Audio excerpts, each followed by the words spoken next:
ఓం శాంతి 16/12/2024 మధురమైన పిల్లలు, పావనంగా అయ్యే ఈ చదువు అన్ని చదువుల్లో కల్లా సహజమైనది.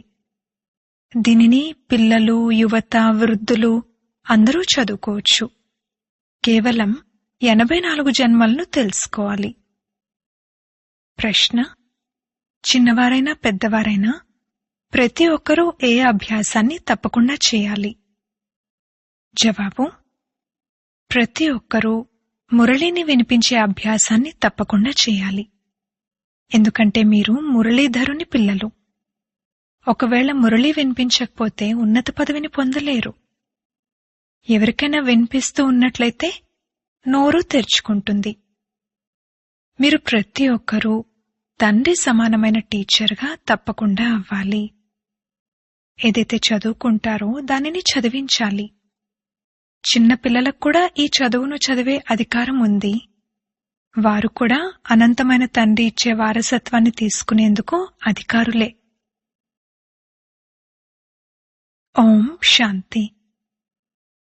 ఇప్పుడు శివబాబా జయంతి రానున్నది. దాని గురించి ఎలా అర్థం చేయించాలి? తండ్రి మీకు అర్థం చేయించారు, అలా మీరు ఇతరులకు అర్థం చేయించాలి. అంతేకాని ఏ విధంగా బాబా మిమ్మల్ని చదివిస్తారో అలాగే బాబాయే మిగిలిన వారందర్నీ చదివించాలని కాదు. శివబాబా మిమ్మల్ని చదివించారు. ఈ శరీరం ద్వారా చదివించారని మీకు తెలుసు. తప్పకుండా మనం శివబాబా జయంతిని జరుపుకుంటాము. మనం పేరు కూడా శివునిదే తీసుకుంటాము. వారు నిరాకారుడు. వారిని శివాన్ అంటారు. వాళ్ళు శివుడు జనన మరణ రహితుడు కదా, అతనికి జయంతి ఎలా ఉంటుంది అని అడుగుతారు. ఏ విధంగా నంబరువారుగా జరుపుకుంటూ వస్తారు అనేది మీకు తెలుసు. ఇలా జరుపుకుంటూనే ఉంటారు. కావున వారికి అర్థం చేయించాల్సి ఉంటుంది. తండ్రి వచ్చి ఈ తనువును ఆధారంగా తీసుకుంటారు. నోరైతే తప్పకుండా కావాలి. అందుకే గోముఖానికి మహిమ ఉంది. ఈ రహస్యం కాస్త క్లిష్టమైనది. శివబాబా కర్తవ్యాన్ని అర్థం చేసుకోవాలి. మన అనంతమైన తండ్రి వచ్చి ఉన్నారు. వారి ద్వారానే మనకు అనంతమైన వారసత్వం లభిస్తుంది. తప్పకుండా భారత్కు అనంతమైన వారసత్వం ఉండేది. అది ఇంకెవ్వరికీ లభించదు. భారత్నే సత్యఖండం అంటారు, మరియు తండ్రిని కూడా సత్యం అంటారు. కావున ఈ విషయాలను అర్థం చేయించాల్సి ఉంటుంది. కొందరికి త్వరగా అర్థం కాదు, కొందరు వెంటనే అర్థం చేసుకుంటారు. ఈ యోగము మరియు చదువు రెండూ జారిపోయేలాంటివి. అందులోనూ యోగం ఎక్కువగా జారిపోతుంది. జ్ఞానమైతే బుద్ధిలో ఉండనే ఉంటుంది. ఇకపోతే స్మృతినే గడియ గడియ మర్చిపోతారు. మనం ఏ విధంగా 84 జన్మలు తీసుకుంటాము అన్న జ్ఞానమైతే మీ బుద్ధిలో ఉండనే ఉంది. ఎవరికైతే ఈ జ్ఞానం ఉందో వారే బుద్ధి ద్వారా అర్థం చేసుకోగలరు. ఏంటంటే ఎవరైతే మొట్టమొదటి నంబర్లోకి వస్తారో వారే 84 జన్మలు తీసుకుంటారు అని. మొదట ఉన్నతోన్నతులు అని లక్ష్మీనారాయణలనే అంటారు. నరుని నుండి నారాయణునిగా అయ్యే కథ కూడా ప్రసిద్ధమైనది. పౌర్ణమి నాడు ఎన్నో చోట్ల సత్యనారాయణుని కథ నడుస్తుంది. మనం నిజంగా బాబా ద్వారా నరుని నుండి నారాయణునిగా అయ్యే చదువు చదువుతాము అని ఇప్పుడు మీకు తెలుసు. ఇది పావనంగా అయ్యే చదువు, మరియు ఇది అన్ని చదువుల్లో కల్లా చాలా సహజమైనది. 84 జన్మల చక్రాన్ని తెలుసుకోవాలి. మరియు ఈ చదువు అనేది అందరికీ ఒక్కటే. వృద్ధులు, పిల్లలు, యువత ఎవరైతే ఉన్నారో అందరికీ ఒకే చదువు ఉంది. చిన్నపిల్లలకు కూడా హక్కు ఉంది. ఒకవేళ తల్లిదండ్రులు వారికి కొద్ది కొద్దిగా నేర్పించినా సరే సమయమైతే ఎంతో ఉంటుంది. శివబాబాను స్మృతి చేయండి అని పిల్లలకు కూడా నేర్పించడం జరుగుతుంది. ఆత్మ మరియు శరీరం రెండింటి తండ్రి వేరువేరు. బిడ్డ అయిన ఆత్మ నిరాకారి, అలాగే ఆత్మిక తండ్రి నిరాకారుడే. ఆ నిరాకారుడైన శివ్ బాబా మన తండ్రి అని, వారు ఎంతో చిన్నగా ఉంటారు అని కూడా పిల్లలైన మీ బుద్ధిలో ఉంది. ఈ విషయాలను బాగా గుర్తుంచుకోవాలి, మర్చిపోకూడదు. ఆత్మైన మనం కూడా బిందువులా చిన్నగా ఉంటాము. అలాగని పైకి వెళ్తే పెద్దగా కనిపిస్తుందని, కిందకొస్తే చిన్నగా అయిపోతుందని కాదు. అలా కాదు, అది చిన్నని బిందువు. పైకి వెళ్ళినట్లయితే మీకది కనిపించను కూడా కనిపించదు. బిందువు కదా, చూడటానికి బిందువేం కనిపిస్తుంది. ఈ విషయాల గురించి పిల్లలు బాగా ఆలోచించాలి కూడా. ఆత్మైన మనం శరీరం ద్వారా పాత్ర అభినయించడానికి పైనుండి వచ్చాము. ఆత్మేమీ చిన్నగా పెద్దగా అవ్వదు. ఇంద్రియాలు మొదట చిన్నగా ఉంటాయి, ఆ తర్వాత పెద్దగా అవుతాయి. ఇప్పుడు ఏ విధంగా మీరు అర్థం చేసుకున్నారో అలా ఇతరులకు కూడా అర్థం చేయించాలి. నంబర్ వారుగా ఎవరెంత చదువుకున్నారో అంతగానే చదివిస్తారు అన్నదైతే తప్పనిసరి. నేర్పించేందుకు అందరూ టీచర్గా కూడా తప్పకుండా అవ్వాలి. తండ్రిలోనైతే జ్ఞానం ఉంది. వారు ఇంత చిన్నని పరమ ఆత్మ సదా పరంధామంలో ఉంటారు. ఇక్కడకు ఒకేసారి సంగమంలో వస్తారు. తండ్రిని పిలవడం కూడా ఎప్పుడైతే చాలా దుఃఖితులుగా అవుతారో అప్పుడే పిలుస్తారు. మీరొచ్చి మమ్మల్ని సుఖవంతులుగా తయారు చేయండి అని అంటారు. బాబా, మీరొచ్చి మమ్మల్ని పతిత ప్రపంచం నుండి కొత్త సత్యుగి సుఖమయమైన పావన ప్రపంచంలోకి తీసుకువెళ్ళండి, లేక అక్కడకు వెళ్లే దారిని తెలియజేయండి అని మేం పిలుస్తూ వచ్చాము అని ఇప్పుడు పిల్లలకు తెలుసు. వారు కూడా ఎప్పుడైతే స్వయం వస్తారో అప్పుడే దారిని తెలియచేయగలరు. ఎప్పుడైతే ప్రపంచం మారవలసి ఉంటుందో వారు అప్పుడే వస్తారు. ఇవి చాలా సరళమైన విషయాలు. వీటిని నోట్ చేసుకోవాలి. బాబా ఈరోజు ఇది అర్థం చేయించారు, నేను కూడా ఇలా అర్థం చేయిస్తాను అని అనుకోవాలి. ఇలా అభ్యాసం చేస్తూ చేస్తూ ఉంటే నోరు తెరుచుకుంటుంది. మీరు మురళీధరుని పిల్లలు. మీరు మురళీధరులుగా తప్పకుండా అవ్వాలి. ఎప్పుడైతే ఇతరుల కళ్యాణాన్ని చేస్తారో అప్పుడే కొత్త ప్రపంచంలో ఉన్నత పదవిని పొందుతారు. ఆ చదువు అనేది ఇక్కడి కోసమే, కాని ఇది భవిష్య కొత్త ప్రపంచం కోసము. అక్కడైతే సదా సుఖమే ఉంటుంది. అక్కడ విసిగించే పంచవికారాలు ఉండనే ఉండవు. ఇక్కడ మనం రావణ రాజ్యంలో అనగా పరాయి రాజ్యంలో ఉన్నాము. మీరే మొదట మీ రాజ్యంలో ఉండేవారు. మీరు కొత్త ప్రపంచం అనంటారు, తర్వాత భారత్నే పాత ప్రపంచం అనంటారు. కొత్త ప్రపంచంలో భారత్ అనంటారు. అంతేగాని కొత్త ప్రపంచంలో ఇస్లాములు బౌద్ధులు అని అనరు. అలా అనరు. తండ్రి వచ్చి పిల్లలైన మనల్ని మేల్కొలుపుతారు అని ఇప్పుడు మీ బుద్ధిలో ఉంది. డ్రామాలో వారి పాత్రే ఇలా ఉంది. భారత్నే వారొచ్చి స్వర్గంగా తయారు చేస్తారు. భారతే మొదటి దేశం. మొదటి దేశమైన భారత్నే స్వర్గం అంటారు. భారత్ యొక్క ఆయువు కూడా లిమిటెడ్గా ఉంటుంది. లక్షల సంవత్సరాలు అని అన్నట్లయితే అది అన్లిమిటెడ్ అయిపోతుంది. లక్షల సంవత్సరాల విషయమేది స్మృతిలోకి రానే రాలేదు. కొత్త భారత్ ఉండేది, ఇప్పుడు దానిని పాత భారత్ అనే అంటారు. భారతే కొత్త ప్రపంచంగా ఉంటుంది. మనమిప్పుడు కొత్త ప్రపంచానికి యజమానులుగా అవుతున్నామని మీకు తెలుసు. తండ్రి సలహా ఇచ్చారు, నన్ను స్మృతి చేసినట్లయితే మీ ఆత్మ కొత్తగా పవిత్రంగా అయిపోతుంది. అప్పుడు శరీరం కూడా కొత్తగా లభిస్తుంది. ఆత్మ మరియు శరీరం రెండూ సతోప్రధానంగా అవుతాయి. మీకు రాజ్యము సుఖం కొరకే లభిస్తుంది. ఈ డ్రామా కూడా అనాదిగా తయారు చేయబడి ఉంది. కొత్త ప్రపంచంలో సుఖము మరియు శాంతి ఉంటాయి. అక్కడ తుఫాన్లు మొదలైనవేవీ ఉండవు. అనంతమైన శాంతిలో అందరూ శాంతిగా అయిపోతారు. ఇక్కడ అశాంతి ఉంది కావున అందరూ అశాంతిగా ఉన్నారు. సత్యుగంలో అందరూ శాంతిగానే ఉంటారు. ఇవి అద్భుతమైన విషయాలు కదా. ఇది అనాదిగా తయారు చేయబడిన ఆట. ఇవి అనంతమైన విషయాలు. వారు హద్దులోని బ్యారిస్టరీ, ఇంజనీరింగ్ మొదలైనవి చదువుతారు. ఇప్పుడు మీ బుద్ధిలో అనంతమైన జ్ఞానం ఉంది. ఒకేసారి తండ్రి వచ్చి అనంతమైన డ్రామా రహస్యాన్ని అర్థం చేయిస్తారు. అనంతమైన డ్రామా ఎలా నడుస్తుంది అన్న మాట కూడా ఇంతకుముందు వినలేదు. ఇప్పుడు అర్థం చేసుకున్నారు. సత్యత్రేతాయుగాలు తప్పకుండా గతించిపోయాయి. అందులో వీరి రాజ్యం ఉండేది.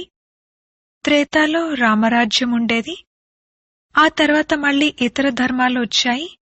ఇస్లాములు, బౌద్ధులు, క్రిస్టియన్లు, ఇలా అన్ని ధర్మాల గురించి పూర్తిగా తెలుసు. ఇవన్నీ ఈ 2500 సంవత్సరాల్లోనే వచ్చాయి. అందులో 1250 సంవత్సరాలు కలియుగం. లెక్కంతా ఉంది కదా. సృష్టి ఆయువే 2500 సంవత్సరాలు అని కాదు. అలా కాదు. అచ్చా, ఇంకా ఎవరుండేవారు అన్నది కూడా ఆలోచించడం జరుగుతుంది. వీరికంటే ముందు తప్పకుండా దేవీదేవతలు ఉండేవారు. వారు కూడా మనుషులే కదా. కాని వారు దైవీ గుణాలు కలవారిగా ఉండేవారు. సూర్యవంశీయులు, చంద్రవంశీయులు 2500 సంవత్సరాలుంటారు. మిగిలిన సగభాగంలో వారందరూ ఉండేవారు. దీనికన్నా ఎక్కువ లెక్కైతే ఏదీ వెలువడలేదు. మొత్తము, ముప్పావు, సగము, పావు, ఇలా 4 భాగాలున్నాయి. నియమానుసారంగా భాగాలుగా చేస్తారు కదా. సగం సమయమైతే వీరున్నారు. సత్యుగంలో సూర్యవంశీ రాజ్యం, త్రేతాలో చంద్రవంశీ రామరాజ్యం అని అంటారు కూడా. దీనిని మీరు నిరూపించి చెప్తారు. కావునెవరైతే మొట్టమొదట సత్యుగంలోకి వస్తారో తప్పకుండా అందరికన్నా ఎక్కువ ఆయువు వారికే ఉంటుంది. కల్పమే 5000 సంవత్సరాలది. వారు 84 లక్షల యోనులు అని అనేస్తారు. కావున కల్పం ఆయువును కూడా లక్షల సంవత్సరాలు అని అనేస్తారు. దానిని ఎవరూ అంగీకరించలేరు కూడా. అంత పెద్ద ప్రపంచం ఉండలేదు కూడా. కావున తండ్రి కూర్చుని అర్థం చేయిస్తున్నారు. అదంతా అజ్ఞానం మరియు ఇది జ్ఞానం. జ్ఞానం ఎక్కడి నుండి వచ్చింది ఇది కూడా ఎవరికీ తెలియదు. జ్ఞానసాగరుడైతే ఒక్క తండ్రే. వారే ముఖం ద్వారా జ్ఞానాన్ని ఇస్తారు. గోముఖమనంటారు. ఈ గోమాత ద్వారా మిమ్మల్ని అందర్నీ దత్తత తీసుకుంటారు. ఈ కొద్ది విషయాలను అర్థం చేయించడమైతే చాలా సహజం. ఒకరోజు అర్థం చేయించి వదిలేస్తే ఇక బుద్ధి ఇతర విషయాల్లో నిమగ్నమైపోతుంది. స్కూల్లో ఒకరోజు చదివిస్తారా లేక రెగ్యులర్గా చదువుకోవాల్సి ఉంటుందా? జ్ఞానాన్ని ఒక్కరోజులో అర్థం చేసుకోలేరు. అనంతమైన తండ్రి మనల్ని చదివిస్తున్నారు కావున తప్పకుండా చదువు కూడా అనంతమైనదే ఉంటుంది. వారు అనంతమైన రాజ్యాన్ని ఇస్తారు. భారత్లో అనంతమైన రాజ్యం ఉండేది కదా. ఈ లక్ష్మీనారాయణలు అనంతమైన రాజ్యాన్ని పరిపాలించేవారు. వీరు రాజ్యాన్ని ఎలా తీసుకున్నారు అని అడిగేందుకు అసలే విషయాలు ఎవరికీ స్వప్నంలో కూడా లేవు. వారిలో పవిత్రత ఎక్కువ ఉండేది. వారు యోగులు కదా, అందుకే ఆయువు కూడా ఎక్కువగా ఉంటుంది. మనమే యోగులుగా ఉండేవారము. మళ్లీ 84 జన్మలు తీసుకుని భోగులుగా కూడా తప్పకుండా అవ్వాలి. వీరు కూడా తప్పకుండా పునర్జన్మల్లోకి వచ్చి ఉంటారని మనుషులకు తెలీదు. వీరిని భగవాన్ భగవతి అని అనరు. వీరికన్నా ముందు 84 జన్మలు తీసుకునేవారు ఇంకెవరూ లేరు. మొట్టమొదట ఎవరైతే సత్యుగంలో రాజ్యం చేస్తారో వారే 84 జన్మలు తీసుకుంటారు. మళ్లీ నంబర్ వారుగా కిందకొస్తారు. ఆత్మైన మనమే దేవతగా అవుతాము. మళ్లీ మనమే క్షత్రియులుగా అవుతాము. డిగ్రీ తగ్గుతుంది. పూజ్యుల నుండి పూజారులుగా అవుతారు అని కూడా అంటూ ఉంటారు. సతో ప్రధానుల నుండి మళ్లీ తమో ప్రధానులుగా అవుతారు. ఇలా పునర్జన్మలు తీసుకుంటూ తీసుకుంటూ కిందకు వెళ్ళిపోతారు. ఇది ఎంత సహజం. కాని మాయ ఎటువంటిదంటే అది అన్ని విషయాలను మరిపింపజేస్తుంది. ఈ పాయింట్లన్నింటినీ పోగు చేసి పుస్తకం మొదలైనవి తయారు చేయొచ్చు, కాని అవేవీ ఉండవు. అవి అల్పకాలికంగానే ఉంటాయి. తండ్రి గీతనేమీ వినిపించలేదు. తండ్రి ఇప్పుడెలా అయితే అర్థం చేయిస్తున్నారో అలాగే అర్థం చేయించారు. ఈ వేదశాస్త్రాలు మొదలైనవన్నీ తర్వాత తయారవుతాయి. ఈ మొత్తమంతా ఏదైతే ఉందో అంతా వినాశనం జరిగినప్పుడు తగలబడిపోతుంది. సత్యత్రేతాయుగాల్లో పుస్తకాలేవీ ఉండవు. అవి మళ్లీ భక్తి మార్గంలో తయారవుతాయి. ఎన్ని వస్తువులు తయారవుతాయి? రావణుణ్ణి కూడా తయారు చేస్తారు గాని తెలుసుకోకుండానే తయారు చేస్తారు. ఏమీ చెప్పలేకపోతారు. తండ్రి అర్థం చేయిస్తారు. అతణ్ణి ప్రతి సంవత్సరమూ తయారు చేస్తారు మరియు కాలుస్తారు. కావున తప్పకుండా అతను పెద్ద శత్రువే కదా. కాని అతను ఏ విధంగా శత్రువవుతాడు అనేది ఎవరికీ తెలీదు. సీతను అపహరించాడు కావున అతను శత్రువేమో అని అనుకుంటారు. రాముని సీతను అపహరించాడు కావున అతను పెద్ద బందిపోటే కదా. ఎప్పుడు అపహరించాడు? త్రేతాలో అనాలా లేక త్రేత అంతిమంలోనా?